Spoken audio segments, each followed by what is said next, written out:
Hi, everybody. Welcome to episode 101 of Games My Mom Found. I am Mike Albertin, and who are the miserable pile of podcasters with me tonight? Damn, that was my opening line. Oh, sorry. Creature of the Night, Leakum K. Saga. See what I did there? Yeah, damn. I can't believe you actually said that backwards for that first try.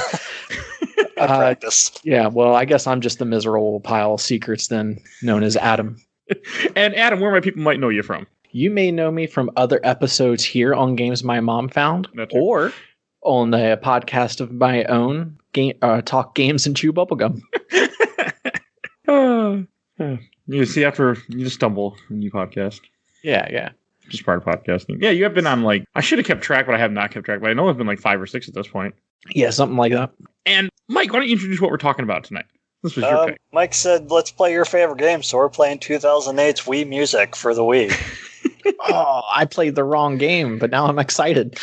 I wouldn't mind playing. Well, what the hell am I saying? I hate the Wii, but I still kind of want to play Wii Music. I remember when it came out. You don't really play Wii Music, you just kind of experience it. It's not really a game. Now we're playing Symphony of the Night, 1997 for the PlayStation 1. A good game. A very better than Wii Music, ever so slightly.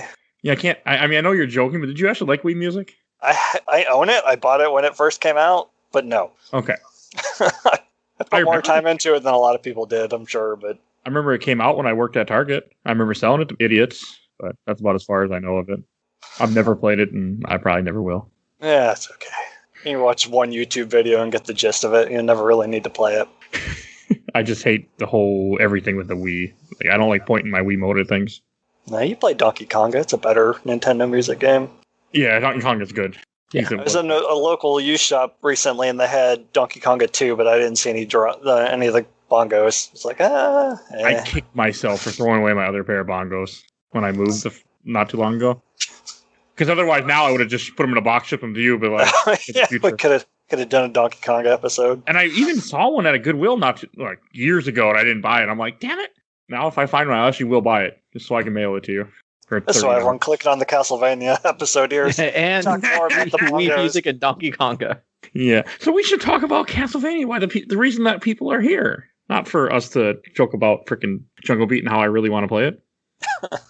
I don't know why. Sure, we can get Tony for that one. Yes. So, everyone, I'm assuming, should know what this game is, but in case you don't, in case you lived under a rock. So Castlevania Symphony Night for PlayStation 1, we said the year, right? 97, yeah. Okay. You see, we've done 100 episodes. I'm just checked out right now. I'm like, what's going on? So, this is part of the long-running Castlevania series by Konami and this was the first time where the game went from your normal 2D side-scroller with precise jumping and platforming to a RPG type game, which is also the first Metroidvania, where you actually are exploring a giant castle and you're leveling up as you kill things. And for me, I love leveling up. And when I kill things, because when I get lost in this type of game, I actually am getting something out of it other than irritated. Mm-hmm. Makes me happy. I know everyone hates that term Metroidvania, but you say it to anyone that plays video games and they instantly know what you're talking about. I don't know why people hate the term. Oh, because Metroid did it first and then... Not really. Metroid, yes. Metroid did the maze, and it had the environment where you're looking. But this is the first game to have the maze with leveling up aspects of it. Very true. So that's, to me, a Metroidvania is where you're leveling up and exploring, not just exploring. I don't like just exploring. I got to get level up or I'm not interested. I can't remember. So Koji Igarashi was the one that directed this game. And he had another term. It's like an exploration-based platform or something like that. Actually, he didn't direct this. He was on it, but he didn't direct it, though. Oh, well, there you go. I thought he did, too. It's Toru Hagihara. Okay, no. Assistant director. Okay. Yeah, I only know that because I was watching a YouTube video before this that said that. I always thought he was a director, too. That wasn't just you. His credits are a who's who of Castlevania games from this point on. He's the main one that did the series. And Bloodstained. Which is also... I need to finish that. It's a good game. It's a good game. So, Adam, I know you played this game before many times, I'm assuming. Yes. Was this what was your first Castlevania game? My first Castlevania game was Castlevania for the NES. Oh, well, no. And that was a game that me and my babysitter's son, we used to play all the time. And we just really loved it and enjoyed it. And I don't think we ever played Simon's Quest or Castlevania 2. Probably not a bad thing. Yeah. And then I don't think I ever played any of them for the Super Nintendo. And then I was reading a Game Informer, or maybe it was a Tips and Tricks. Can't remember what magazine it was. Around 97, Game Pro. Maybe it was Game Pro. Whatever, it doesn't matter. And they were showing this game, and it was Castlevania, and it just looked gorgeous. And I got it for Christmas that year, put it in, and had no idea what I was doing because it was all open, and I was getting lost. And yeah, and I mean, I did my best, and then I had to wait until I could find a strategy guide before I actually beat it. And I don't think I appreciated it as much when I was a kid. And then a few years later, I played it again, and that's when it stuck, and it hit me how great this game is, because it still held up a few years later. And now, yeah, and then I was going to say, and then now playing it once again, I am still getting lost. I'm still figuring out new things, and still loving it like I did all those years ago and every day in between. I think I had to text Mike a few times to ask him what to do because I was getting confused and I didn't want to look on the internet. I've probably at least started this game more than any other game ever. It's not that long if you know what to do. Yeah. It's like I would start it and I'd play for a couple hours, probably go to about the library and then put it down. And then next time I come back to it, I'd just start from the beginning again because it never gets old. No, it really doesn't. My first memory of this game is watching a friend of mine had it. Who the one introduced me to the original Castlevania, or Castlevania 3 was the first one I'd seen. And he was playing this and he didn't really know what he was doing. He was just I just remember him fighting some armor knights and jumping around. I thought nothing of this game. I could have cared less. I actually didn't play this game for the first time till the 360 port. Wow. That was my first time playing this game. I had skipped it on PS1. Wow. Because it was not an RPG of what I wanted, and I didn't like Castlevania that much back then. Because Castlevania was hard. I bought this game used for $10 way back when. It probably was like $98, $99, somewhere around there. It's funny to see it going for $40, $50 online now. Is that expensive now? Oh, yeah. I mean, I guess. I don't collect PS1. I should.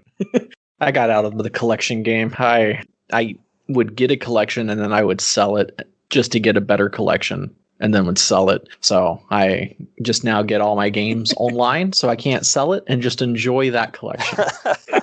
I do mostly buy Steam. So I played the PS1 version for this playthrough because that was the simplest to emulate for me. I didn't feel like hooking up my 360. I didn't want to play it on my PS4 because I want to save states. Not that I need them, but just because I like having I don't have to. I can just stop whenever I want to. That really is such a nice thing for me lately. That's the only reason I play with save states half the time. That I just want to be able to stop when I want to stop and not have yep, I'm done. Game off. But your excuse for using a map was so you could know where all the save rooms were. So which is it, Mike? Oh, the map was for that. Yeah, that helped too. It helped for healing. I actually have a printed laminated map I found on Google that someone had made. Worked you have perfectly. To post that on the social media. I should do that. I'll do that after this episode drops. Yeah, no, it was really nice. It was really useful for playing through this game, and it made the game a lot more fun and makes me want to do it now for more games. All right, I think we should start out how this game starts, since we've already been recording for almost 10 minutes. And so this game has a very interesting start, because you don't start the game as Alucard. You start the game at the end of Rondo of Blood, which we never got in America until 2010 officially we got it. Which I think was the Wii, right? The Wii Virtual Console? The PSP version.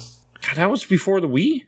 Well, so the PSP version, it was like a 2.5D one. It wasn't an actual original version, still 16-bit or whatever, how many bits it was when it came out for the Sega Saturn.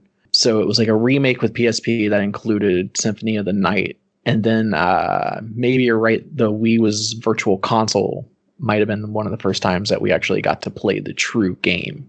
Because we got Dracula X for Super Nintendo in America, which is super fucking expensive, but it's not the same game. It's close to it, but there's a lot of differences. Like, it doesn't have multiple paths and stuff. Oh yeah, you're right. Super Nintendo couldn't handle it or something. Yeah, because this is on the TurboGrafx Mini or not TurboGrafx. The TurboGrafx 16 is where the original Dracula Rondo Blood was on. Yeah, unless you played the PS4 version like I did. Which it's called Castlevania Requiem, and it brought Symphony of the Night and Rondo of Blood, and that's what I played it on. It's a really good version of these two games, though. It doesn't have the fun voice acting from the original release. I was about to say, because I never knew there was a difference. And I sent Mike a message. I was like, did you know there's different versions of this game? Like, because I've always played the PlayStation 1 or the 360 port. Like, it's always what I've gone back. So I just wanted to sit on my couch this time and just play. And I was like, oh, PlayStation 4 and I get Rondo of Blood. I never played that. Absolutely. Going to get it. And yeah, I missed the voice acting from the first one. What is a man? Yeah, no, I like bad voice acting. I think there's 3 versions. There's the original PS1, the PSP is its own version, and then the Sega Saturn. The Saturn one, which we never got. Where I guess you can play as Maria in the PSP version and the Saturn version, but I guess they play completely differently in the 2 different versions. It's all messed up. And you can do it on the PlayStation 4 version as well. Yeah, the one on the PS4 is based on the PSP version. Okay. So, it's so obvious.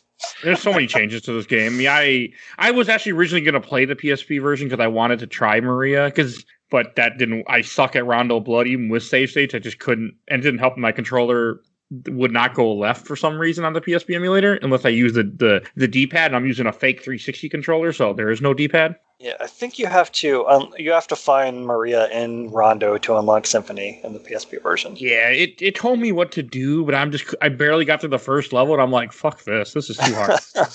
So I didn't do it. I just wasn't in the mood for Rondo at that time. When you put it on the show, I will make myself play it. Someday. But I probably won't be anytime soon because I don't think either of us want to play Rondo. Yeah, sometime. You have other ones that are more important to you, I think. So sorry. No, go ahead. Okay, so I was starting to say, like, the way this game opens up, if we got that part, you play as Richter, and you play at the end of Rondo of Blood, and I think that's kind of like it tricks you because you're expecting, okay, it plays like a normal Castlevania, here you are, you're a Belmont, and you're fighting Dracula, but you cannot lose, because if you do end up letting him kill you, which is not easy to do, Maria comes in and saves you. It's so much of an easier fight than I'm assuming Rondo of Blood is not an easy fight at the very end. I guess Dracula has 3 forms at the end of Rondo, and you only fight 2 of them in this. So we don't a third form? Yeah, we don't even see his true form. Okay. I mean, they're like, what's the point? But it's cool intro to the game of him fighting Dracula, beating Dracula, and then all of a sudden, like, it cuts, and then all of a sudden, you're playing as Alucard because the castle has, like, so many years, I think 5 years later, the castle has came back again, and Alucard starts with him running through this opening. Yeah, because Dracula's only supposed to be resurrected like once every 100 years. So to have it happen just a few years later, something's more wrong than usual. Well, maybe some stupid woman resurrected him and bathed herself in blood. And then he just threw her in a cave. Maybe that happened. What's wrong, Mike? Go back and listen to the Castlevania comic episode. Here are our thoughts on that whole thing. You didn't sound very happy about that just now when I brought that up. It's weird. It's real weird. It's terrible. That was a bad, bad comic. That was based on one of the Game Boy games, wasn't it? Yes, which I really want to play. You just read the comic again, get the same experience. I'd rather play the game. So Adam, what did you think? Like, when you first played this, I mean, because probably when you played it, you probably knew what was coming, that you weren't going to be playing as Richter by the time you played it. Yeah. So this playthrough, like I know everything I'm expecting, and you get to the battle, and I'm here with my dog, and I'm mouthing everything, and I realize I'm like I don't remember. I thought I remembered this speech, and then like when it gets to what is a man, and then like I'm looking up at the screen, like I said, all confused. And immediately just pause, sent Mike a message. I'm on Google going, what version am I playing? Did I do something wrong? Because I normally name my character Alucard, and this time I just named Adam because it was faster. And I was like, I can't be the only one experiencing this right now. But the first time I played Richter, back when I was a kid, and I am immediately thrown into a boss battle, I'm like, what is going on? And it always made me like double take. Like, did I go the wrong way? No, I could only go this way. And then you realize, oh, that's just the intro or a little prequel of what's happening. And then getting to play as Alucard and just running through that beginning area with weapons and just murdering people like no problem, one hit. You feel amazing. But of course, we know that doesn't last long as everything gets taken away from you. You can skip that, though, with glitches. There's glitches you can get to knock yourself. In the luck mode, because you take more knockback damage. Oh, Oh, you have to be in luck mode for that? Pretty sure. I'm sure 100,000 speedrunners will tell you different, but... Okay, because I know you tried luck mode, didn't you, for this playthrough, Mike? I played a little bit of it. It definitely starts off harder because it boosts your luck up to something crazy and all your other stats go down. So you're pretty much weak as hell until you can get some lucky drops. So, I remember seeing you. You were texting me back like, this fucking I've died 5 times. It's tough starting out. This game is harder. Like, the beginning is a little hard, I felt. Not as much this time, but I know the first time I played this game, I had a rough time with the beginning because you lose all your armor pretty quickly to death. So then all of a sudden now you have almost nothing. You have to try to find stuff in the castle as you're going through the first few rooms that you have access to because you don't have a double jump yet. You don't have any special things. You just punch people. Luckily, that first skeleton always drops a short sword. I was going to say, yeah, you get a sword pretty fast. Yeah, which helps. And but it's just like I just remember like it's kind of challenging right away, but it's one of those games where as the game progresses, it gets really freaking easy until you go to Inverted Castle. Yeah, and then it gets really easy all over again. Yeah, then it's hard until you get one of the overpowered weapons, and it's even easier than before. So one thing, have you guys played Super Castlevania 4 before? Oh yeah. Okay, the first boss you fight in this game is actually from Castlevania 4. Yeah, they use quite a bit of sprites, I think, from Castlevania 4 and Rondo, and probably, I don't know if Dracula X added new characters or not, but they do like to reuse sprites, which is fine because they look gorgeous. It was just kind of cool, a cool throwback, I felt. Sony didn't want this game to happen because they were pushing real hard for 3D at the start of the PS1, so Konami's like, we're going to make this sprite-based game. There's like, no you're not. You're gonna make 3D games because that's what we want. And it turns out that this shit ages a lot better than that early 3D stuff. What are you talking about? You telling me Castlevania 64 is not a great game? Never played it, honestly. I've played it for 10 minutes back when 64 was new, and I have not touched it since. I watched the replay episode. That's all I needed. Like, oh, I would hate this. Yeah, we're playing it one day. We'll see. It's not anytime soon, but one day I want to play it. So it's just like, I think that's what's so incredible about this game is that this castle is so huge, and when you start off, you can only go so far because you don't have double jump yet, you don't have a lot of the other abilities, you don't have mist, the useless wolf form, but it's very interesting how much you can do in this game. And like, as you're exploring and you're getting more of the map, and just the way that the map opens up, it just feels so great as you're exploring. And at first I didn't have my laminated map, so I was sitting here looking, going, okay, I missed a room over here, I see a spot where I can go. And then I printed the map, and then all my problems were solved. But for me, it just made the game so much more fun, and it felt so cool to have a laminated map right next to me. I know when I did it, I was saying something about Tiff spending money, and then she sees me pull out my map. She's like, "You talking about me wasting money, huh?" I have my laminated map in color sitting next to me. I'm like, "What are you talking about?" Like, I need this. I found this. Yes, I found it when I printed it and paid the money for it. Yes, but definitely not a waste of money, though. No, I still have it. Yeah, exactly. It's in my bag. I have plans for it, I think. But I definitely want to make more of those maps. So one thing we should also talk about that I could not do because either I suck or my controller sucks, I haven't decided which one, is you can do button combinations in this game to pull off different spells. Yes. So that's actually something I was about to bring up. So that's really cool because you mentioned in the beginning of the game, like how it's a little difficult. But I will never forget the button combination of back, forward, up, down, square to send out like a little soul that will just hit, homes in and hits. And you can keep doing them as long as you have a magic bar. So my first play, like 15 minutes of the game, I'm getting a blister on my thumb because I'm doing back, forward, up, down, square, or up, down, roll it forward, square to do like 3 fireballs.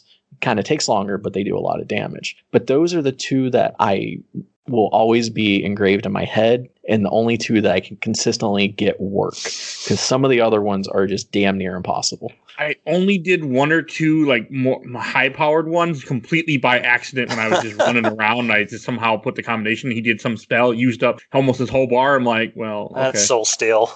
Okay, yeah, I did Soul Steal. The best spell easily. It damages everything on screen. For every tick of damage it does, it heals you. Yeah, I did it completely by accident. It's like back, forward, then half circle to back, then forward again, and then attack. Yeah. It's like Street Fighter. Yeah, I want to say it's my controller, but it could just be me because I cannot do any type of button combination on this controller. I was having a hell of a time because I just got a PSP Go recently, so I was playing on there, and the D-pad on that makes it very difficult to do these spells. I was trying to do Dark Metamorphosis, which heals you when you hit a bloodied enemy, and I could not get it to go. Okay, I think I might have done that before, or at least at some point. I know the name. Well, it helps that he calls it out. Yeah, I was gonna say, and then not my version. Oh, really? Yeah, there's no sound in my version for some reason. I knew that was coming. I was gonna say every time you do it, it's Dark Metamorphosis. You missed out on the music in this game. What's wrong with you? I had a little bit off and on, but later on, I just didn't care anymore. The music's phenomenal. I can't remember if I paid attention to any of it. I just didn't care. I also didn't save state load that much because I was just fine. I only really used it mainly to stop when I wanted to stop, or just to have it for like a hard boss fight if I was playing stupid. But for the most part, I was able to do most of this game legit because I didn't have that.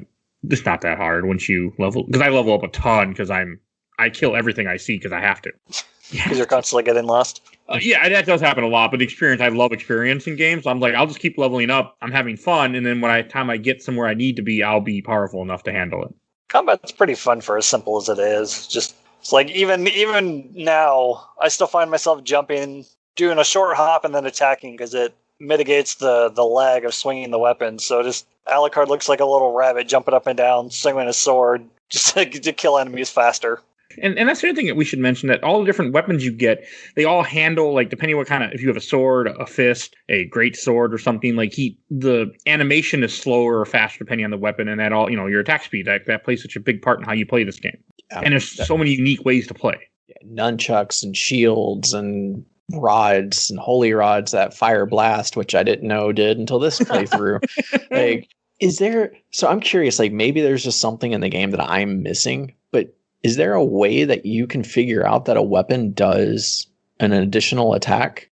Without a guide, it's pretty much just doing the normal, usually it's a Hadouken motion or a back forward attack. Yeah, because I never knew about the Holy Rod having an additional blast until this game, and I did it completely by accident. And then the back forward one, and makes it like a little radiant, where it shoots out the light in all directions. It's really cool. Yeah. So then I immediately went and just Googled, and this is the first time that I ever did like a deep dive on everything in this game, because I really never felt the need to do it before. But as I am now playing a different version and I'm figuring out stuff, I'm like, what have I missed in this game? And it turns out there's a lot.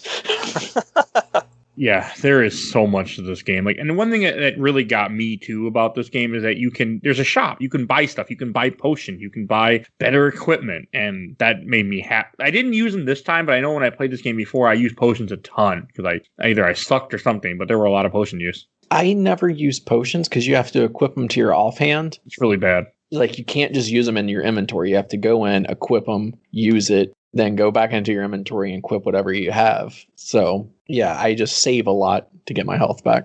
Same. I only would be like for boss fights where I was struggling, which didn't happen this game because, well, we'll talk about it later. But when I got to the second half, the game was just over with. So we'll get there. Yeah. So, but I mean, that's the other thing. Like, I was having a blast playing this game. Even the first half, like I ran across different bosses. I wasn't using anything special weapons. I was just using a sword, and I was just having so much fun. Fighting enemies, killing bosses, exploring, and just playing the game. And it's still so good. And another thing, like one way they kind of, keep you from going where they want you to go until you get certain items is you get a few different forms that Alucard can change into, which I know the bat is at least from Castlevania Dracula's Curse, Castlevania 3. I don't remember if the mist or the wolf are in that game. I don't think so. I think it's just the bat. And so the mist form lets you get through doors that are bars that you can't fit through. The bat lets you fly, which is super freaking useful, and get to higher places. What the hell does the wolf form do, Mike? It just makes it so you can run faster, but until you get one of the relics that makes it like invincible while it's running, you still take damage and get knocked out of the form when you hit an enemy. I don't know. I never found it particularly useful. I hate it. I got it. I'm like, I can use this for something. I'm like, absolutely nothing. I just never went to it again, except by accident when I hit the wrong button to go to bat. And its attack is just like a standard bite with really limited range. It's not great.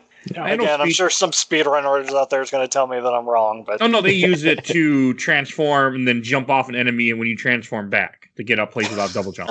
Okay. I'm watching speedruns right now, and that's what he did. I mean, other than that, I don't think it has any real use. It's just cool in a way. The first time that you did it 20 years ago, you're like, oh, sweet, I can transform. But yeah. And then I always think you need it for a jump So all the way to the right, you go up the tower, and then you go outside of the castle, and then as soon as you walk across the bridge falls. And I always think that, I need to run as the wolf and make the jump. But then there's just a bigger jump that you can't get across right after that. And every time I play, I think it. The same thing happened to me. I had also forgotten, I had remembered most of the bosses in this game. I had remembered most of the story, but I had forgotten that Legion is in the regular castle.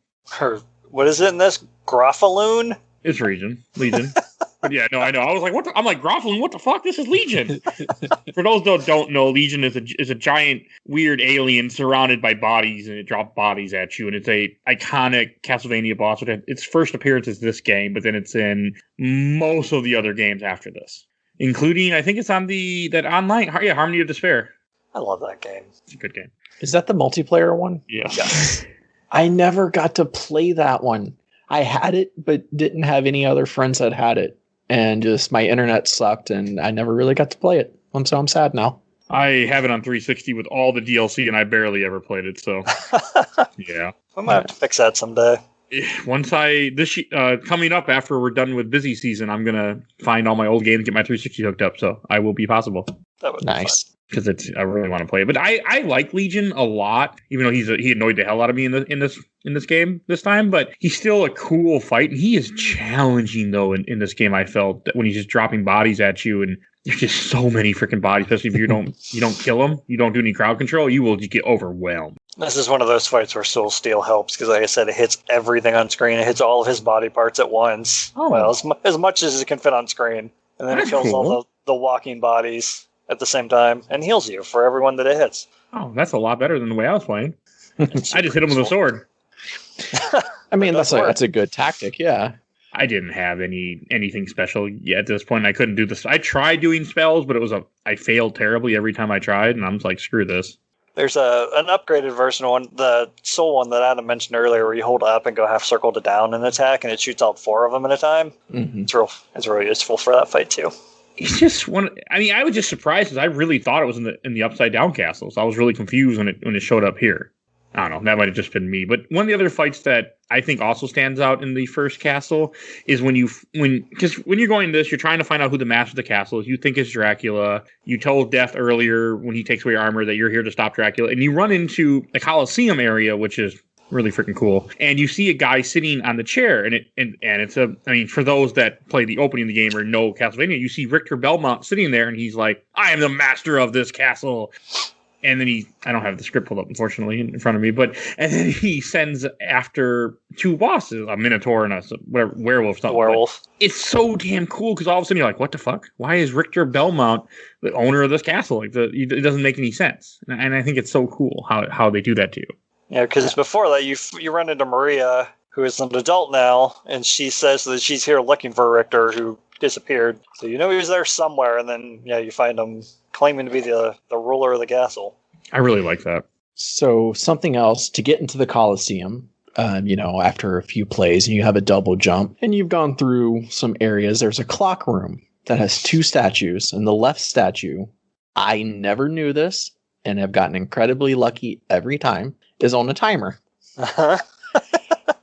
This playthrough, I was stuck for a solid 45 minutes. And every time I went to the clock room, I was like, what do I have to do to get that statue? So I would go to the room with all the harpies and Medusa heads, and I would hit all the switches, and I'd go back down, and it's still locked. I'm like, what am I doing wrong? And then as I walk out, I'm like, oh no, I want to go this way. And there's the statue, and it's open. I'm like, well, I didn't do anything. And as I'm about to jump, the statue moves to the right, and I'm like, is this on a timer? And just sat there, and sure enough, I was like, I'll be damned. Another thing I never knew about this game. Yeah, it's they're tied to the left one's tied to the in-game clock, where every other minute it'll be open or closed. Mm-hmm. Then the one on the right, you have to use the stopwatch item to open. And the one at the bottom, you need special items to open. Yeah, well. We'll get there. I had forgotten exactly how to open. I knew it was on a timer of some sort. And I'm like, okay. And I had to look it up, and they're like, oh, so I just stood there and waited for it to open. And I remember the stopwatch, and I got a stopwatch somewhere, and it took me a while, so I kept losing it by accident, and I'd be like, okay, I guess I'll come back here later, and then finally I didn't lose it and was able to get it. You get the same sub-weapons that the Belmonts have had in previous games. They're not particularly useful because your weapons tend to be better, but they're still there if you need them. Holy Water's still good. I used the sub-weapons a lot, actually, on boss fights, at least in the first half of the game. Second half of the game, that wasn't a problem anymore. Yeah, because the first one you get, I think, no, you get the dagger, and then you get the axe right before the first boss fight, because they tend to fly, so helpful to hit them in the air. I tend to keep the daggers with me. They're just fast, and you normally have at least 80 hearts, so you can just spam and just get everything that you need done. I also like the whole way that throughout this game they have potions, I guess not potion, but like upgrades for your health and upgrades for your heart container. I like the fact that that's there too. Mm-hmm. I think that's a great thing to have. It just makes you feel like not only progressing, but like you can see that you're progressing, and it feels like anytime you level up, anytime you get a new weapon, or anytime you get a heart container or health vial, it is that accomplishing feeling like, yes, at least I know I'm going somewhat in the right direction. And if not, at least I have more health now. Yeah, gives you more reason to explore. Mm-hmm. Which I think helps. I mean, again, what Metrovanias are, the whole idea that, you have different things that you can do, I felt helped a lot. Oh, yeah. It makes me enjoy playing this game a lot more. It's definitely part of why the game's so great. Just all the things all the moving parts that work so well together. Yeah, there was never a time when I was bored. There's never a time when the game is just that frustrating, and I think that's impressive in a game that's this old. Yeah, and I don't know if we mentioned it. This is probably one of the easier Castlevanias as well. I know there's a bunch of Castlevanias that I get very frustrated at, and then I always go back to Symphony of the Night, and when I'm playing it, I always think it's just because I've played it more. But no, it tends to be a little easier. Of the 7 Metroidvania ones, this is probably the easiest. Well, no, maybe Harmony of Dissonance is pretty easy too. It's the only one I've never beaten. It's a good game, from what I remember, but it's been a long time. I've told you recently that you saying the game is good does not count as much as you think it does. I know, and I'm like, why do you say that? Raccoon City still held up just fine when we played it last year. So I remember this game being good, but it's not good anymore. Well, Harmony of Dissonance, I remember being easy, and I now Circle of Moon is not one I remember being good. Yeah, that was a launch show for the GBA though, so they didn't quite know how to handle the hardware yet. It's really slow and clunky, and yeah, it's hard to see. Plus, when I played Circle of Moon, I played it on a cell phone with a touchscreen, so my memory of it is a little jaded. Yeah, I beat it though. I beat it on my Photon phone, or whatever the hell it was called. I think it was called a Photon, my Motorola Photon. So I beat it somehow, because using save states religiously to get through stuff where you have to do button combinations are real fun on a touchscreen there. That game has button combinations too. It's still rough to go back to. Yeah, I want to do it someday, but it's just no point. There's so many other games I'd rather play. So one boss I'm pretty sure is optional that I like a lot is Skilla, the 3-headed like octopus woman dog thing. Yeah, what do you call that? I don't know. I like it though. I like the fight. It interested me. I was like, okay. I forgot it was in this game. So by that point, I had gotten the Medusa shield, which is a super rare drop from the Medusa heads, and that fight was a joke because it was stronger than anything I had weapon-wise up to that point. She just went down like a sack of potatoes or whatever. That's the expression, right? I think so. I think you're right.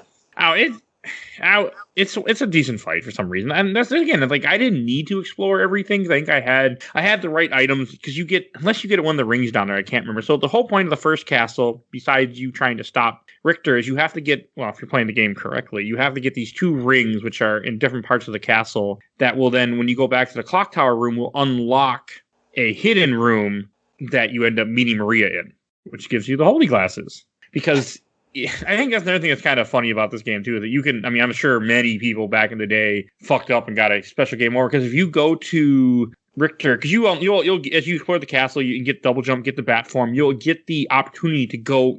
You'll see the stairs like you went up in Rondo of Blood or in the opening of this game, and you can go fight Richter right away, and you can beat Richter, and then you just get a game over after you beat him, and a little ending that doesn't count. Yeah, the bad ending. And I wonder how many people got tricked by that. I would say a lot. Oh yeah, definitely.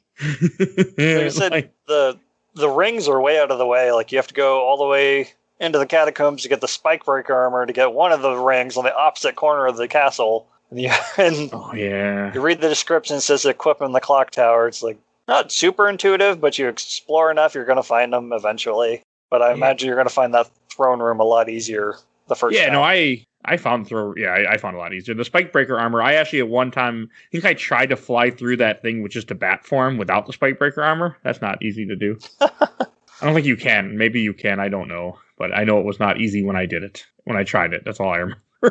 There's a door that you have to open partway through.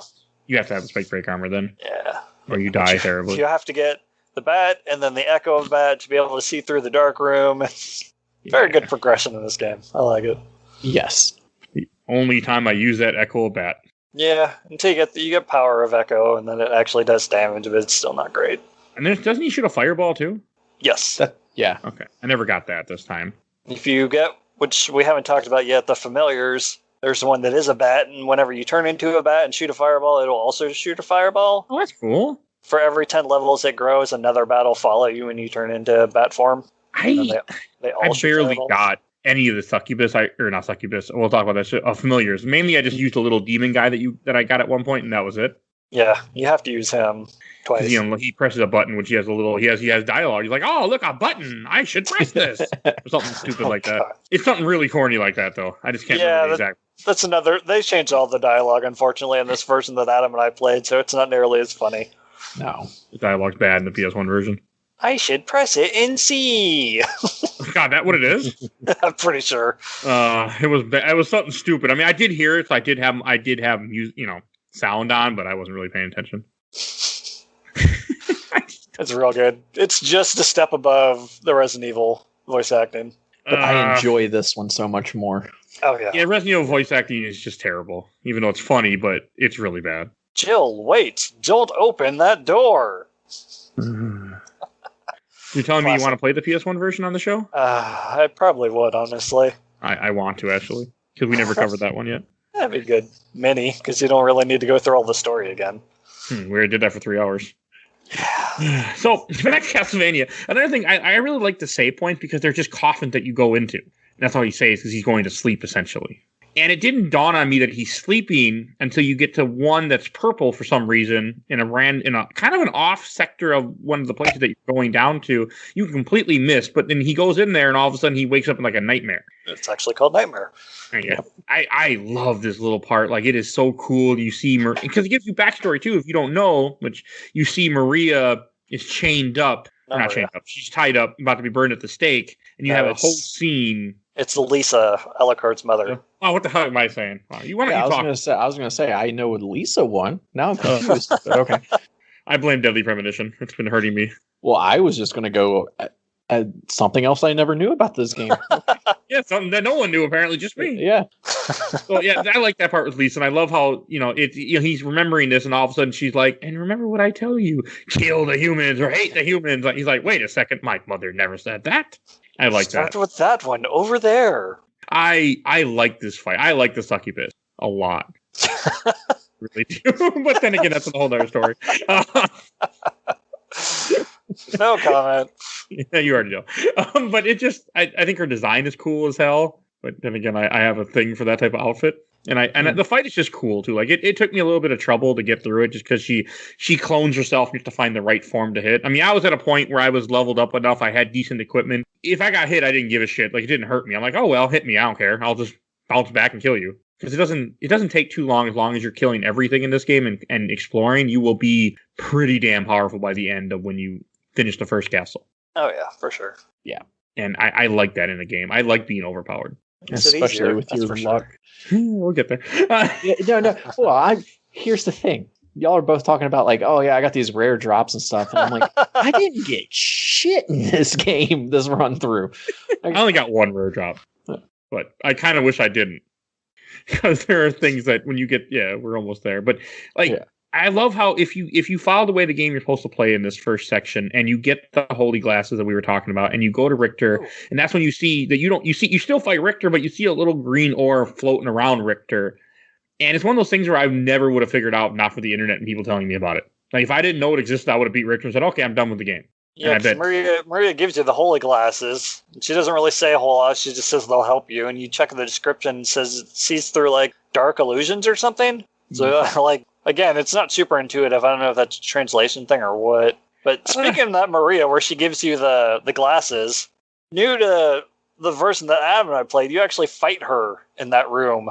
She's like, show me how you'll help him. Talking about Richter, and then she started throwing dragons at me. I'm like, wait, what's going on? What's happening? We're fighting? I was really bummed when you told me that, because I beat this on PS4, but it doesn't have that fight either. Yeah. And I was really sad I didn't get that fight. It's really sad. Because I was like, what a new fight that I don't know about. Oh, you didn't play the same version that Adam played, though, right? No, I played PS1. Oh, okay. You played PS4. Gotcha, you played only... Because Adam, you didn't fight Maria, right? No, you should have. She was definitely in there. But in my mind, like I said, I was like, I don't remember this. And then I had to go back to Google. I'm like, yes, more stuff. Like, as much as you like this game, Mike, I highly recommend getting the PS4 version just because there is new stuff. Oh, well. I haven't, and I beat it before the podcast started, but I have no recollection of that Maria fight. And I have the trophy. Like, I know I've done it. Like, it happened, but no recollection of it. So, yeah. I'm kind of bummed now because I should have went back and played the PS4 version again. My PS4 is in the basement. I didn't want to play it in the basement. So she kind of threw me for a loop because I'd been using the Holy Sword, which is another rare drop that I got. Not to rub it in Adam's face, but I think I was using Damascus Sword or whatever from the librarian. That's a good one. It's not a rare drop. I think she resists. Do what? I had the Holy Sword too. I didn't know it was a rare drop. Pretty sure. I think you get it from the something right outside the clock tower. I can't remember what it is. Vandal Sword. I know that. The suits of armor, you kill them and then you fight their ghost, more or less, and the ghost part of it drops it. And anyway, she resists Holy, so I had to switch up tactics because, of course, everything else in Dracula's castle is weak to it. Yeah, because she's not a villain. I should have played the PS4 version now. I feel bad. I'm kind of sad now. I want to fight her. I like Maria's character in this too. Like I think it's just cool that she's in this game. And then when I found out she was playable, because I didn't find out she was playable till years later, and then I found out it wasn't any version that I could get my hands on at the time. And I was a little bummed because I played on PS1 that I couldn't play as her. Because I freaking hate playing as Richter, but we'll get there after. So after you beat Richter and you fight the orb, that's when you find out that Richter was under control of Shaft, which Shaft, again, why the hell did you name a character Shaft? I will never understand. It's a white guy, right? Okay, because in the portrait, it's a white guy. Looks like someone from the 1700s France. That's what I always see. But in the sprite, isn't the sprite a black guy? I don't think so. I don't have it pulled up in front of me, so I can't. I didn't. No, he's... So why the hell is he... Yeah, I mean, he's dark, but it... I don't know. It's one of those things that... Okay, yeah, the sprite, he looks like a black guy. I'm pretty sure he's a black guy in the sprite, but I'm just wondering, like, who the hell decided we're going to call him Shaft? Like, why? I don't get it. I mean, Shaft was around, that show or that movie was in the 70s or whatever the hell it was, but why? I don't know. It's just, to me, it's one of the dumbest things in there is that his name is Shaft. Every time. Because at a certain point, you can only put so many vowels together to name your enemies before you're like, you know what, we're just going to call him Shaft, please. I wonder if it was like... He's a bad mamma jamma. There you go. That was a translation thing where the guy's like, what should we call him? Hey, remember that movie in the 70s nobody really heard about? Yeah, Shaft. We're getting into Mega Man X5 territory again. I don't like it. Not okay with it. Shaft those movies weren't really famous, or Shaft wasn't famous in general, until you're looking at when Samuel Jackson did the reboot of Shaft. You know what I'm talking about? His name, according to this Wikipedia page, this Castlevania fandom, his name may be a miswriting of the German suffix Shaft, which equates as hood or ship for words such as, I'm not going to try and read that. Apparently it translates to brotherhood. Makes sense. Because there's 3 Shaft movies, by the way, in the 70s. Shaft's Big Four, and Shaft in Africa. And then Shaft, the reboot that I was talking about, came out in 2000. And then the porn parody getting the Shaft. Well, the first Shaft movie on the poster said, Shaft's his name, Shaft's his game. What's that mean? Oh, no. I got nothing. That's the tagline. Okie doke. So, okay. That makes more sense. That is a translation error or something, because it bothers me a lot. It's pretty goofy. I don't know why, but it bothers me a lot. But anyway, you beat Shaft. You get treated to a pretty cool cutscene of the inverted castle descending from the heavens. Okay. I forgot this game had cutscenes, actually. They're there. Whether or not they look fantastic is something different. I think that goes back into the whole Sony thing. Like there has to be some kind of 3D models in here. That could be. I mean, they're fine. They didn't bother me. But yeah, I agree with you. They don't. I mean, sprite work ages much better than 3D models do. As if you play many other PS1 games, you'll find out. Or play play games from 2002, you find out just how well stuff ages. Yeah, some of the best sprite work in gaming is definitely in this game, though. Yeah. Like all the sprites are just gorgeous. Oh yeah, for sure. I wonder what a surprise it was for people when they went into the inverted castle the first time. Like you just end up in the exact same castle, but everything's upside down. Like I love that. Everything's exactly the same though, just upside down with harder enemies. So you've been playing for a couple hours. You're like, wow, this must be the end of the game, and you realize you're only halfway through it. It's pretty sweet. The inverted castle, because you have most of your abilities at this point, you can kind of go wherever the hell you want to. And I know I fucked myself before by going to really hard places and getting angry at the game when. Because I did that at first this playthrough until I looked up a guide and he said, go this way first and fight the bat and then work your way where I was heading to the wrong area. You also get another throwback because the bosses that you're supposed to defeat in the inverted castle give you parts of Vlad, Tooth of Vlad, Eye of Vlad, Heart, Rib, which is how you unlock Dracula. And I think that is, because that's a throwback to Castlevania 2, Simon's Quest. Did you recognize the pattern of the bosses that give you those items, though? They're from Castlevania 1, right? Yeah, they're all bosses from Castlevania 1. Okay, that's what I thought. Pretty cool. So I was having a hard time with the inverted castle at first. Like, I was weak. I wasn't doing very well. We're finally getting there. And I was struggling at one point, and then Mike had said, and earlier when we played this, Mike's like, hey, there's a certain enemy you need to kill in the library. And I went in the library. I'm like, I don't see him. Oh, he's in the inverted castle. I'm like, okay. And I didn't think anything about it. I saw the little creepy head thing, and I killed it just because I kill everything. I killed the first one. All of a sudden, the sword. I'm like, what? And what it was, it's called the Carcinogen?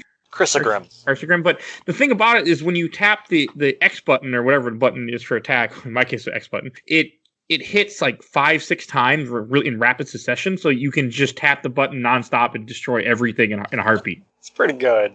It makes the game a completely different game. No, it makes the game a joke.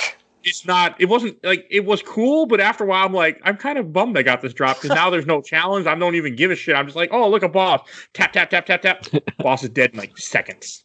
According to the Symphony of the Night drop calculator, it's a 1 in 588 drop. Damn. And I got my first drop by accident. Just kill. I'm like, okay, I'll just kill one. See what happens. Somehow, Mike, even if you're not meaning to, you get cheat codes enabled for you in any game that you play. Yeah, pretty much. I don't really recommend it though because it took away some of the fun in the game because there was no challenge at all, and I don't know like a huge challenge, but it makes everything just ridiculously simple. The Alucard shield combo is more broken though, where you equip the Alucard shield in one hand and the shield on the other, and if you push both buttons at the same time, it powers up the shield. So all you have to do is hold it out, and it does devastating damage to enemies, and it heals for every tick of damage you do. It's insane. It drains your magic the whole time you have it out, but if you just tap it, it's a lot better. Okay, so as we're sitting here talking, I'm like, you can use both weapons at the same time? You never done the shield rod combo? Well, I didn't know you like if you press the buttons at the same time. Yeah, you do like each just for the shield rod, different shields. But no, you can't like have a sword in each one and swing them both at the same time. Oh, okay. You can dual wield Carcinogen where you tap both buttons though. Yeah. In rapid succession. I was trying because after I got it in the first drop, I killed over 100 more of those things and nothing dropped. I'm like, well, I got one. I'm good. I don't need to. Okay. All right. That makes more sense. And that's when I'm like, well, I got really freaking lucky. That's when I realized that when it didn't drop after I killed 100, I'm like, oh. I think with the Chrysogrim, once you tap the button, it counts as you having swung the sword. So the actual sword swings that appear in front of you are kind of incidental afterwards. So you can tap them back and forth to just eternally swing swords. You don't need to, because every boss was every boss but one was just a cakewalk where I just tapped the button and they died. Galamoth. Yeah, I also never did that jump in this game where you jump all the way up. Oh, I don't know if I didn't get it or I just didn't know how to use it, was an idiot. I'm not sure which one though. Yeah, once you have the bat, you really don't need it. But it would have been faster, because I never dashed at the bat either. Oh yeah, the wing smash. Yeah, I do that quite a bit just to get. Is that a special ability, or is that just a button? It's another spell kind of thing. So you hold X, you go up to back to down to forward, and then let go of X. Flying as the bat and slow speed is a little annoying. Yeah, it's to Can't be too overpowered. There's more room for that everywhere else in the game. There's a lot of that in this game. Like, one of the ways that I know speedrunners, as I'm watching, beat this game, use the shield rod combo with the iron shield or night shield, one of those, and you just hit them with some cool special attack spell thing, and they just die. I did the Medusa shield one, and Medusa's head appears and shoots out a couple petrifying beams that act like the soul spell. I was also surprised that Death isn't in this game till the second castle. That really surprised me. No, he's always towards the end of the game. Yeah, but it still surprised me because I was expecting I guess I'd forgotten how the second castle really is part of the game, not just extra stuff. It is the game. Yeah. You fight him in the same room that you fight Cerberus in the first castle, who shoots fireballs out of each of its mouth and rotates its head like a Gatling gun. He's weird. It's awesome. I forgot he was in this game, too. I've beaten this game multiple times. I completely forgot he was in this game. Oh, but I do want to mention the hardest regular enemy for this game. When I first got the inverted castle and I fought the tombstones and they kicked my ass. Because you only do 1 damage with the sword that I had, so they were just kicking my ass every time you touched them at first, until I came back later with the Christogen and there was no issue. But I was like, this is really hard. That's what I thought about, where I went the wrong direction at first. And then went the other way. Yeah, it must just been the sword you're using. They probably resist slashing damage or whatever. They do. You're supposed to use a blunt weapon. Yeah, makes sense. And I like how the way that you get like the heart and eye of Vlad and everything is from the original bosses from the first Castlevania, the creature, Medusa, the mummy, stuff like that is how you get. I thought that's a cool throwback too. Speaking of cool throwbacks, the boss you fight in the inverted arena are doppelgangers of the other characters from Dracula's Curse. I love that fight. Trevor, Grant, and I can't ever remember the other girl's name. There you go. You should go watch the anime again. Watch season 3 of Castlevania. It's really good, I've heard. I don't think that was on recording. That joke, was it? No, but I want to now, because apparently I completely blocked it from my mind. Just check Netflix. Netflix will tell you if you watch it or not. I was real excited for that show, and I watched the first 2 episodes. I'm like, this is not for me. Season 2 is good. Season 2 is worth watching. Season 1 is worth watching just to get to Season 2. Season 3 is not worth watching. That's just, bad. I think it's funny how you completely can't remember it. I know I did. I know I had to, because I was excited. Because I was like, after Season 2, I needed more. Yeah. I mean, Alucard getting raped is where I was like, okay. Yeah. I'm done now. And when you find out what the priest is up to in Season 3, where he sends his kid to go get an apple, and then you find out what he's really up to, and I'm like, this show. So. No, okay, I do remember that. Never mind. Yep. Okay. You just blocked out the rape part. That's okay though. Yeah. Blocked out. It's completely unnecessary to anything in that show. Yeah. I'm assuming they're setting up Alucard not showing up in Season 4 because he's going to be sleeping for a long time, because that's kind of, I feel, where they're going. It's bad. It's really bad. Like I said, good to know. That's that. Because maybe someday, but I doubt I'll talk about it on the show, because I don't think Mike wants to watch it with me. Nope, sure don't. I don't want to watch it again. So, hey. Perfect. And so in the inverted castle, some of the other bosses I do want to mention when you fight the 3 clones. Like, to me, that was because I played Castlevania 3 a lot as a kid, because my friend had an NES, even though we never got far. And it was just so cool to me to see Grant and Sypha and fake Trevor. And I love that. And if you kill Grant and Trevor first before you kill Sypha, she keeps resurrecting them as zombies. Huh. I don't know that I've ever done that. I didn't see it this last playthrough for some reason, but I've seen it before. I think I try to take her out first just because she's always popping off spells at you. You should take her out first, but if you don't, she will resurrect. They're not as strong, but it's something. I'm pretty sure I'm not hallucinating or making this up. I'm pretty sure this happened to me, because I can picture it in my head. So I didn't see it this time, because I just Christogen her and everything was dead in seconds. Oh man, it broke this game. Yeah. It broke this game in a way that I wasn't really like. I was really having fun, and I was kind of bummed when this game ended, even though I'm like, I gotta get through it, I gotta play other stuff, and I'm like, it's over. I don't want it to be over. I'm having fun. I will say this, just after this talk, I am going to start another file, and I am going to have a Wikipedia page up the whole time, because there is plenty now I've realized that I have just completely glossed over or forgotten. Boy, there's so many secrets to this game, so many rare item drops. I mean, this game has secret bosses that you don't have to fight. Because in like the inverted castle, the 2 hardest bosses for me, and in my opinion, in this game, period, I'm assuming you guys will agree with me, are Beelzebub. Is that the guy's name? Yep, Beelzebub. Which is a giant like zombie rotting corpse. Yeah, and it shoots out flies that just attack at you wherever you are. It is. I hate that fight. Even with my special press the button die weapon, I still hated this fight. I will never like this fight. If you find I think it's called Toxic Cloud relic that turns the mist form into a poison cloud, you just kind of hover over his face for a few seconds and he dies. Oh, that would have made this fight a lot easier, because it's also a really gross looking sprite where there's hooks into this rotten corpse, and oh yeah, and the body parts fall off as you damage him. Yeah, this is the worst fight. Well, no, okay, this is my most irritating fight for me.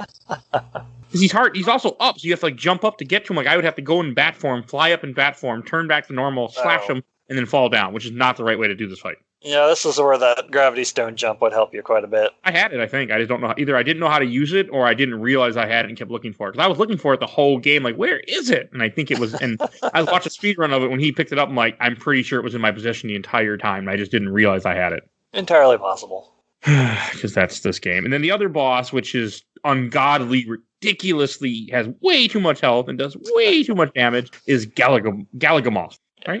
Galamoth. Yeah. He looks like a giant Egyptian god to me. Yeah, you can see that. And he's just huge. And even with the Chrysogen, he took a while to kill. Like he took a while. Like I'm like, you're lasting almost a minute. What the hell's going on here? I had to heal during that fight because he just wouldn't die. There is head equipment that you can get that makes it so you absorb lightning damage, which makes the fight a joke. I had it. I didn't equip it though. This is one where I was struggling because I was trying to use Soul Steel and I just couldn't get it to pull off because I was playing on the PSP, like I said earlier. So I kept dying. You were playing the game sort of legit. Oh yeah. I'm bummed that I didn't play the Rondo Blood just because you got the Merica fight, and I don't know, Gagamoth is just so annoying to me because he's just too much health. Like I know when I played this game the first time, I couldn't beat him. Like I just could not get through him. I think he's optional. He's optional, 100% optional. I forget what he gives you, but he gives you something that's not worth it. I just killed him because I wanted to. Guys can. I want to kill all the bosses. That's one of my things in these type of games, that I have to beat all the bosses. You probably got real cocky going there in the Chrysogram. You're like, I'm going to show this asshole. Oh, yeah, I did. And he still put me in my place a little bit. He didn't kill me, but he put me in my place where I had to use a healing item. I'm like, this isn't fair.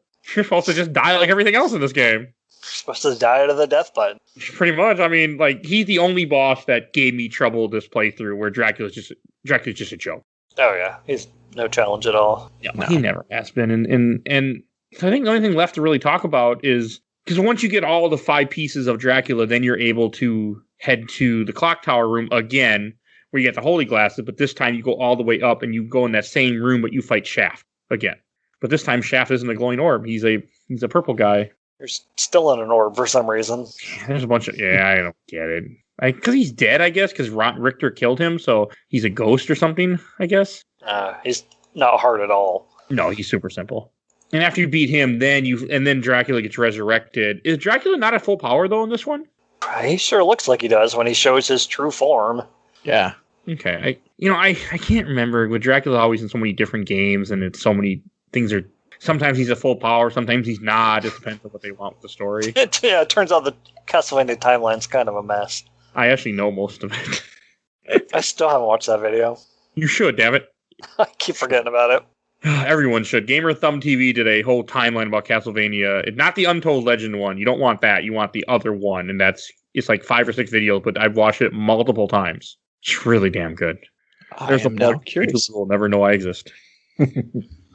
So, and then you fight. I like Dracula's final form, because this fight you don't have to fight Dracula like normal. You just go right to his final form. That is him supposed to be sitting on a throne with giant demon arms splitting out of him or something, and like multiple alien xenomorph heads. Yeah, it's real weird. Let's use that then. I love it though. I don't know what it is. It just like, he doesn't feel the need to still stand up and fight you, kind of thing. It's like I'm still going to sit down, but I'm just going to be just completely badass while floating and in alien arms, like you said. But yeah, he's just a smug asshole. Yeah, I like how this is the first time that Alucard and Dracula have seen each other since Dracula 3. Even though in the timeline he's been resurrected multiple times since this game comes out. Whatever, Dad. Not coming to your castle this weekend, right?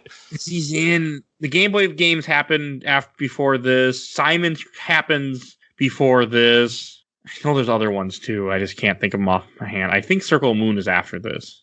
I can't remember. Doesn't matter. But yeah, a lot of them happened in between these two games. I used to know the entire timeline by heart, but I don't at the moment.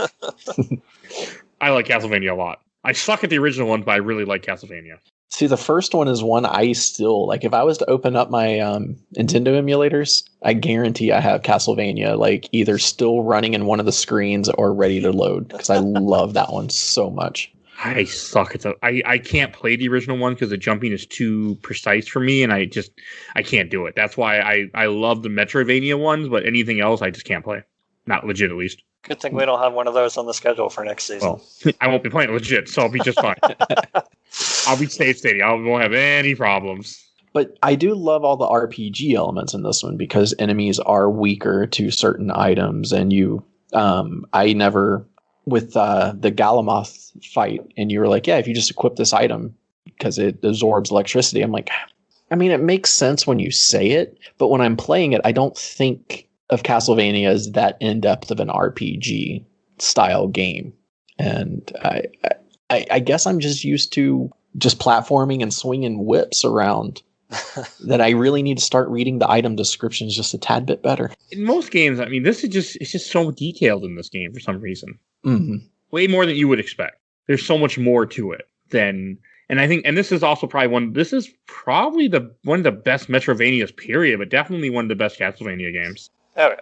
I mean, I played Portrait Ruin, I played Circle of Moon, I played all three of the Game Boy Advance ones, and this is better than all three of the Game Boy Advance ones, I would say. I mean, Eerie is pretty damn good, though, but... Yeah, the GBA ones are kind of rough, the DS ones are quite good, though. I've only played Portrait so far. I like Portrait a whole lot. It's probably my favorite out of the three. Order of Ecclesia is super hard, so I look forward to that someday. I'll have save states at least, so... And also, one of the random armors that I want to mention before we start to wrap up is that you have the fake a la carte armor, which is, you think you get the a la carte armor, but it's not. It's some garbage thing. You know the trick with that, though, right? What? You equip the sword, shield, and armor all at the same time. It gives you 30 plus 30. Oh, how would you know that? It's just common knowledge at this point to me. I mean, not how you would know, but how would somebody figure that out? Yeah, I don't know. Like, so many random stuff in this game. Like, it is really an in-depth RPG, a lot more than you would think. I think that's cool. I am now just looking at stuff and my mind is blown. Mm-hmm. No, there's so much to this game. Like, you could, like, I've never knew the cartridge didn't existed other than I heard people mention it, and I could not believe it when I got it. Like, it's just, and it completely, and also I had completely different experience, and I beat this game twice before for achievements and trophies. Okay, that's why I didn't play this game till 360 because I had trophies. I actually had bought this on the Xbox Live Arcade Volume something Konami Classic Collection is how I got this game first. For random knowledge that nobody asked for. But any last thing to say about the show? Yeah, pretty much. And the ending is, we should mention the ending. Mike, do you want to kind of talk about the ending? What's a good ending? I mean, it's there. Like, I don't know that anyone's really playing this game for the story at this point. I played this game for the story. Well, then you go and do it. Okay, fine. So it pretty much Alucard and Richter and Maria are standing on a hill, but the castle collapses, and he's like, he doesn't know what to do with himself. He just killed his father. So, I mean, you got to think about kill his father for the second time. You got to think about how like mentally that has to be on a person, especially Alucard. And he leaves, and then I think Maria stays with Richter, even though she thinks about going with him. But I'm pretty sure that I think she's related. I feel like Yoko is related to Maria. Something like that. I think Alucard sleeps with Maria. I think I've heard something like that. I don't think I'm making this up. Is this a fanfic you wrote? I haven't wrote any fanfics. I mean, maybe I just read this in my head and went, oh, okay. I thought that he had a relationship with Maria. Maybe I'm just making up things. I'm going to look this up. Okay, Maria platonically falls in love with Alucard and does not want him to leave her, and so insists for him to stay. Alucard doesn't go to sleep, but doesn't return her feelings and keeps away from her, even so she tries to help him feel better since he had to kill his own father. That's all I got. So apparently I made up something that I don't know why. Yeah. There is some kind of tie into Yoko and either Sypha or Maria.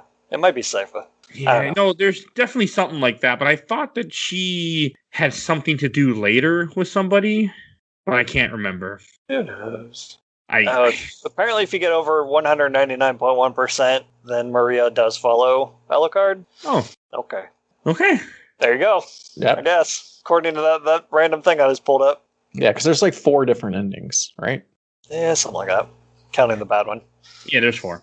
Okay, cause I figured she ended up with Richter later on, but the other comment I was going to make is that she's 17 in this, so it'd be a little weird too. I'm glad I was wrong. I don't know where the hell I had this weird ass memory, but I'm glad it's not right. I'm just going to go with that. All right, I don't think I have anything else to say about the games. I think we should go to questions, comments, and memories. I didn't get very many. I'm going to start with that. I posted this in a lot of different groups to try to get, because I figured people would want to have stuff to say. But so first from the Castlevania Dungeon group, from Ottoman, a fan. It's a masterpiece, this game. You are right. Mark Gluick, one of my all-time favorites. Nick Wright, Soul Steel, which means not very much to me. Nothing from the Castlevania realm. Nobody commented about it. Nothing from the Castlevania group. I'm sorry, guys. You see, like, it was just weird. Like, I was expecting people to really have a lot to say, but no one said anything. I'm just confused. All that needs to be said about this game is unspoken. Well, That's comments so that more people see my post. And my beautiful artwork, that's going to be the cover art that Adam made for this. Oh, thank you. That's going to be the cover art for this episode that you already have seen if you're listening to this at the time. And from I watched the entire Overblood Super Replay group. Brian Spindler played this game a bunch as a kid. Never got past the first hallway, but it stuck with me. Even at 6 years old, the aesthetic, the music, it was my jam. It wasn't until I was an adult that I actually beat it and fully appreciated Michiru Yamani's work on the soundtrack. Still my number 1 game soundtrack of all time. Okay. It's real good. It's no do do do do do do do do do do do. So. Nope. I'm never gonna give it up. Never. I'm never gonna let you down, Mike. Okay. And from William Nut Irizarry, please talk about that weird ass credit song. Yeah, I was going to bring that up, actually. I was going to say, out of all the music, there's one that stands out more than it should for some reason. So the original PlayStation version, the song that plays over the credits is this like Celine Dion wannabe. It's so out of place. I was very happy to find out they changed it in the PSP version. It's called I Am the Wind. Look it up. It's real bad. It's not making me think Castlevania in the slightest. I kind of like it. No. No, I do. I'm not kidding. I'm listening to it right now. I'm like, I kind of like this. Well, we kind of know how your taste is and stuff, so that tracks. Yeah, it does. I like female vocalists a lot. Me too, but I sure don't like that. I mean, this song's like it should be in Con Air at the end. It should be in this game, but no, what can I do for you? Even if it was a good song, it sure doesn't fit Castlevania. Yeah. Kind of growing on me all of a sudden. I just like things that other people don't like. I like the Devil May Cry 2 a lot. Yeah, that's weird. Someday. Yeah. And from the Metroidvania group, I got a few comments. From Michael Panett Jr. Is it acceptable to call Castlevania Metrovania? I mean, it's half the reason for this Facebook group. Yes, it is, sir. Yep. And from, I don't get this one, from Wesley Carbo, try to kill the boss. If the castle turns upside down, start over. I don't understand why he did that. I don't know. Okay, I just wanted to read it because I had questions. From J. Anthony Colagero, Countless Blaze Dice Enemy. He's talking about the wonderful weapon I got lucky enough to get. It really breaks this game. And from the last group to read some couple questions from Official Laser Time group. First one from Vincent Goodwin. Is there any other game that belongs on a Nintendo system that never has been? But given Classicvania's history on the NES and SNES, plus the IG-Vanias on GBA, DS, and Symphony's multiple re-releases, how has Symphony of the Night never been on a Nintendo system? Oh, man, I would love to have this on the Switch, especially with that Requiem combo pack. But he makes a good point. Like, why wasn't this never released? Unless Sony has some rights to it or something. It has to be a Sony thing. I mean, I wouldn't. Because even Requiem didn't come out on the Xbox One, and it should have. They must have owned part of it or something, or had it was on the 360, so I don't know. Yeah, okay. I'm really curious now. Yeah, because unless it's just Konami being Konami. Yeah, they don't like money. We've been through that. They like pachinko. They like gambling money. They don't like releasing games money. They don't want to spend money. They just want to get money. Okay, we'll give you $79 on the Switch, but it's the pachinko machine. Here's the thing. I would actually try it just because. Yeah, fair. And I just got a couple more, then I'm done reading this. From Kevin McGoldrick, my favorite memory, other than unwrapping it one Christmas, it was having my college roommate tell me I could pop in a CD player to listen to the soundtrack. Oh, yeah. Well, it's only one music track, but it's super good. So you put it in there, and you get a little message from Alucard saying that the first track is all the game data. The second track is actually a music track. It's really cool. You get the ending song? Credit? No, thank God. It's actually good. It's actually decent. The song is not bad. Okay. We got saxophone in the background and Castlevania. Just pretended it's death playing the saxophone. It fits right in. Two more I'm going to read. Second to last one from David Hatfield. Just a comment. As a more casual gamer, this is a much better game than Rondo. All right, last comment from friend of the show, Carrie Chandler, who was on the Bounty Hunter episode, which is a terrible game. You should listen to the episode. This game's a lot better than that. Yes, it is. This is, I think, my fourth favorite video game, and I never even played it until 3 years ago. The first time I played and beat it was as an unlockable in Castlevania Dracula X Chronicles on the PSP. Now I know it so well that I started playing and quickly beating randomizers of it. It adds a whole new level of fun, what is already a nearly perfect video game. Shout out to dual-wielding Christian Jim and Mornblade and plowing through everything at maximum health, but enough, have at you. The Mornblade is one of those ones that heals you when you deal damage. Yeah, randomizer's super fun. I was playing one after I beat this, and I got to the library, and he had like the Alucard armor and a bunch of other really late game stuff for really cheap. Pretty fun. Awesome. Yeah, I actually wouldn't know most of these weapons. You were kind of telling me different weapons to look for, so that's what helped me know what to do. I was trying to use different stuff because I didn't want to fall in that trap of using things I knew were overpowered. So I got the show tell, once I found out if you do Hadouken motion, you kind of throw it like a boomerang. It's pretty sweet. Cool. I was very happy with that. How did you finish your randomizer playthrough for this? Or I don't recall. I might have. Because I played the regular version, and then I started as Richter, and I started the randomizer, and I started the luck mode, and I don't even know if I beat any of those three. So those that don't know, randomizer is where all the items in the game are in different spots, so you kind of have to just play through the game and find stuff. But I think everything's still in a spot where you can get it and still progress through the game the way that they have like algorithms that typically make it so you can't soft lock yourself. Okay, because I only game that I'm willing to do it for randomizer is Link to the Past. That's it. It's real fun. That's the one I've played the most. Someday I want to do it and I want to stream it, but I'm not have stuff set up for a stream. And I apparently need better internet if I'm going to stream. Apparently. Because I freaking watch a YouTube video of music and it just like, oh, your internet connection is bad. I'm not even uploading anything or downloading anything right now. I'm just listening to the video. That was it. It's trying to tell you to stop listening to that song. I was going to say, it's a bad video, and it's shaming me for it right now. I'm not kidding. I really actually like the song. But then my music taste is special. That's what I got to say. And since we haven't really covered it yet, we should mention before we wrap this up that after you beat the game, you can play the game as either Richter, which is not any fun, or if you're playing the Saturn version or the PSP version of this, you can play it also as Merica. Yeah, which where they don't level up. Right, they don't level up. They don't get item drops or anything. They just have their toolkit right at the beginning. That's all you get. Yeah. There's also the Axe Lord armor mode, which is really not fun. Where you play as one of the Axe Armor Knights. I have never tried that. Yeah, I don't recommend it. Can you even go through the whole game like that? You can actually go into the inventory and take it off, I guess, to become Alucard, and you kind of have to do that to progress at certain points. Stupid, then.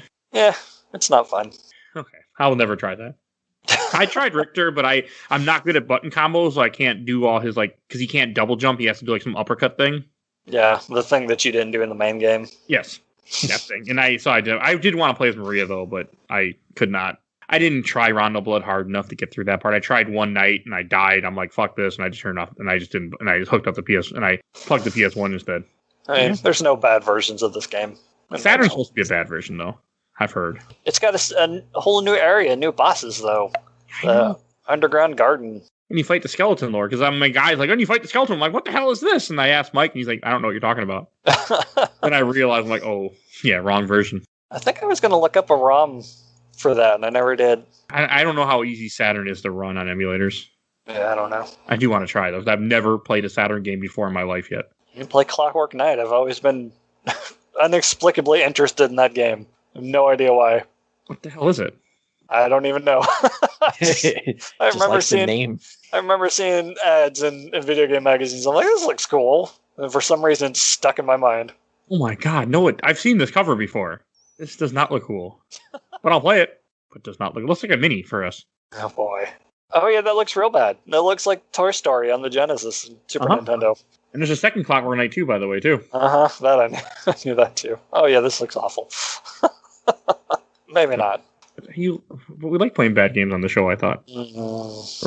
And I think we enough of bullshit. We should go to Shelf or Box. And Adam, since you're our guest, why don't you go first? Shelf. Okay.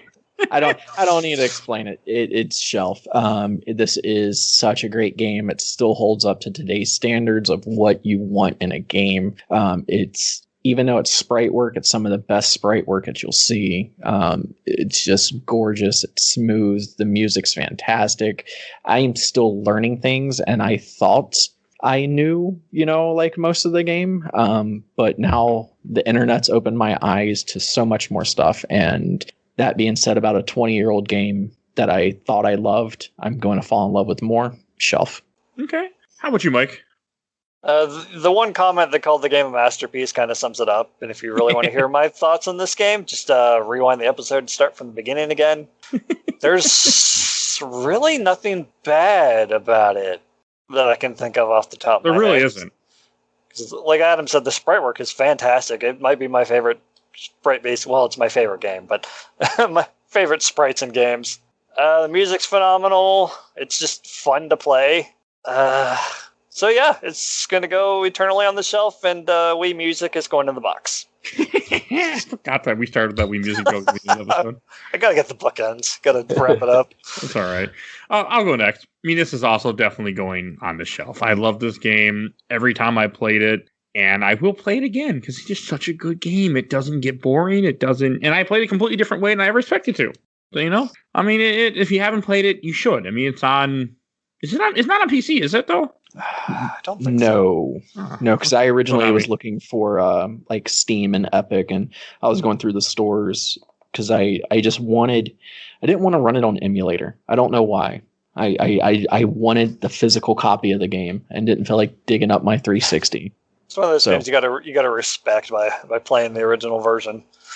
Yeah, I feel like you're disgracing it. I own it, so I was like, I own it on PS4. I just didn't, and I played it on. Apparently, it's on iOS and Android too. Huh. It's on PlayStation, Sega Saturn, 360, PSP, PS4, Android, and iOS. Can't imagine that's a very fun version to play.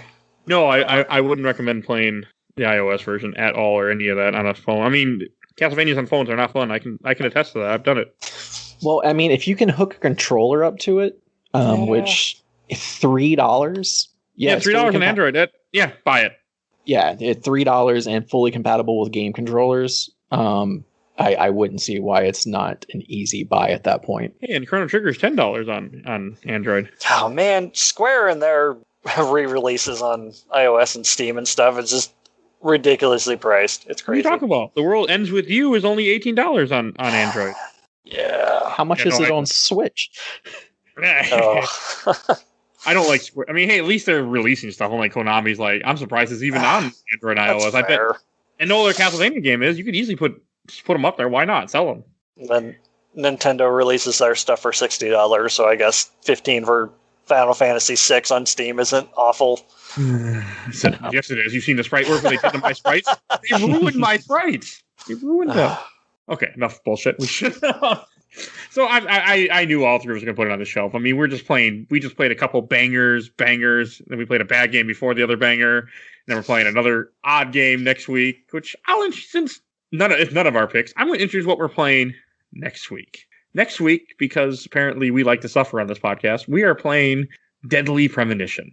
And the only reason we're playing it is because Helena's on the show. I didn't want to change it after she signed up for it. And she's bringing a guest. That's the only reason why it's still there. Otherwise, it would have been changed because I didn't really want to play it, but we'll get there next week. So yeah, we're playing. You can look forward to hearing us talk about Deadly Premonition because FK in the coffee. There's spring morning. That game. Space work. And before we wrap up, the third time I've said this, Adam, why don't you give a shout out to your podcast? Yeah. Talk Games Chew Bubblegum. We're releasing episodes, not in competition with this beautiful one that we're on, but we release episodes every Monday, some bonus episodes occasionally throughout the week. We normally drop those on Thursdays, and we're going to be changing up some things starting next year, which we're really excited about. I know I've said it before, but we're going to have some special guests on. We're getting those episodes wrapped up, and yeah, just some new things and fun stuff that we're trying out. But other than that, we like to talk about games and, have fun. Chew bubblegum. Well, not while we're recording. It's very rude. It doesn't come across. And also, funny side fact, when I was fighting the final boss in Castlevania Symphony Night, I was listening to you talk about villains. Oh, nice. Because I needed a podcast to listen to, and somebody's still not on Stitcher yet. All right, I need to ask you about this, because I can't figure out how to do it. So I was looking, I'm like, why is he not on Stitcher yet? I'm like, come on now. When I was fighting the final boss, they go through that really touching, what were Lisa's last words? And they have this really tender moment, and then as soon as that cutscene was over, I had the sword familiar, and he goes, Sunder! Very loud. It was just hilarious to me. I never got the sword familiar ever in my playthroughs. He's quite well hidden. Okay, so it's not just me then. No, it's in one of the secret rooms. And I do want to say that before we end this is that God, I keep saying that. I'm going to edit that out. I was playing Bloodstained before this, and I had made a kind of a joke to Mike. I'm like, I have more fun with this game than Bloodstained. Or no, I have more fun with Bloodstained than I did with Symphony of the Night, and then I went and replayed Symphony of the Night. I'm like, oh, wait a second. Nope, still better. That game's real good, though. If you like Castlevania Symphony of the Night, I have not played it, check it out. I might going back to it soon because I really need to beat it, and I have not yet. It's real good. So I think I'm going to have to go back to it soon. Now, once I beat Deadly Premonition, I can finally put that down and not ever play that game again for a long time. Man, Emily, why? Why? Yeah, we'll get there next week. All right. Thank you again for joining us again, Adam. Always a pleasure. Show. And thank you, Mike, for making me play a great game that would have never been on the show without you, probably. Yeah, it's nice to play good games every once in a while. Hey, we can always play more. We can play Mega Man X5 soon, since I know you heard about that game. I've heard. You want to play Mega Man X5 though? 5 and 6 are real bad. So is 7, right? Oh, 7's in its own category. I really want to play 7 though, like really bad. I don't know why. It's on those legacy collections. You have my interest when you said rookie mode. I'm like, oh, rookie mode. All right. Thank you, everyone, for listening. If you enjoyed this episode, we do lots of other games. We also covered some of the other Castlevania. We did Eerie of Sorrow. We did the Castlevania comic back in last Spooktober. I did not look up these numbers so I could speak to them, but we covered another other Castlevania game too, didn't we, Mike? But I can't. Oh, yeah, Bloodlines. Oh, yeah. Completely forgot about Bloodlines. That's a good game, though. Yay. Better than this. But no, I wouldn't say better than this. This is a better game, but Bloodline's still a good game. Definitely check those out. We do movies, we do comics. We are currently going through the MCU movies, and so definitely check those out. We just recently released, well, hell, I think at the time you're hearing this, Guardians of the Galaxy should be coming out somewhere around this. So definitely go check that out. I can't remember my time paradoxes. And also, we do comics. We have lots of comic episodes. I mentioned the Castlevania comic. Check that out. Recently did an interview with the guy from Fire Games who made Summerland. So check that out. It just came out not too long ago.